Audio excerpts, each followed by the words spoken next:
Hey guys, thanks for stopping in for another episode of I Want That Reviews. My name's Chris, and today we're going to be talking about the laser light combo from Wicked Industries. The first thing we're going to do here is we're going to go ahead and open this guy up and show you here that we are in fact empty. The weapon is safe. This guy has a manufacturer's suggested retail price of $99.95. That is from their website direct. Now this guy features a green laser and then also has the option to switch to a 220 lumen light, as well as the option to have the light as well as the laser at the same time. It has a strobe feature that allows you to disorient or use for whatever you like there. And those are all accessible by way of a butterfly switch on the back of the laser itself. To switch modes, you have three lights along the bottom that indicate combo, LED, and laser, and that's how it mounts. Now, the laser operates at 14 degrees Fahrenheit and is visible at 100 plus yards. The light, as I said, is a 220 lumen with strobe. It can be toggled with a light tap. It features a universal fit that will attach to just about anything with a 1913 Picatinny rail. It uses one CR123 battery. Now, I've had the chance to use this a little bit. The first thing that I did with it was I tried installing it on my rifle, and I found that it's just too bulky. It just didn't work for me. I like to keep my rifle real simple, and it just was way out of place, and I couldn't find a happy medium. Now I'm sure you'll notice that I've got the Crimson Trace grips on this Glock, but that's the typical setup. I put it on here because I wanted to see how it would handle on a full-size pistol on a rail on there. Initial activation, you have to hold that button for about a second. You'll get an indicator light that shows up here and lets you know that it's active. At that point, you can just tap the switch to turn it on and off, and that will toggle on and off either way, and you'll notice that indicator stays lit the whole time. This will continue using battery and will be in standby mode until you hold that battery for a second and that indicator goes off. That's something to be aware of. You don't want to turn this guy off and assume that it's off and leave that indicator on, because it'll eat that battery.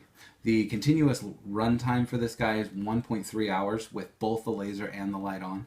It'll give you 9 hours of use for only the laser and 1.5 hours with only the light. So you'll notice that the light is what really eats the battery the most. The laser itself is pretty easy to adjust. It's got elevation on the bottom, windage on the side. I did notice when I was adjusting it that those are relatively loose.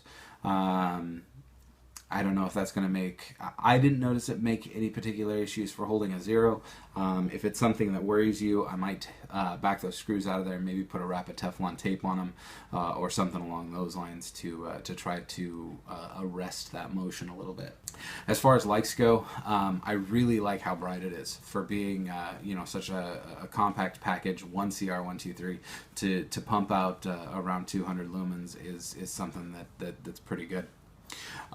It's functional. It works well. The controls are right there at the end of your fingertips. Your support hand can switch that and give you the option for the light, the laser, the strobe, or whatnot, and then the power there with your main trigger finger. And the battery life isn't too bad. I mean, for running both a light and a laser, I think the battery life is pretty nice. And then I like the price on it. You know, you're looking at getting a light laser combo that is functional and works pretty well for $100.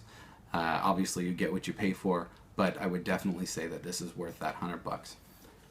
Dislikes: it's a little bulky on a rifle. It doesn't work too well on my rifle. I ultimately chose not to install it on there. I think I'll keep it on here for a while, and it should function pretty well for me there. I have noticed that the laser there's a visual flicker to the laser. Now, I do understand that that's something that's done to conserve battery, and I'll see if we can catch that on the camera here. But if it's moved in a quick motion, you can see that it's like a dotted line there. And that's one thing I didn't like about it. It's just something that would take a little getting used to. It really doesn't impact the functionality of the product. It's just something that I noticed. I've played with lasers before and I've never really experienced that Again, I understand why they do it. It's just something I didn't care that much for. And finally, my last dislike with it is the windage and the elevation. It is kind of disconcerting to have that the windage and elevation adjustments feel as loose as they did. Again, that may just be something that's a perception for me.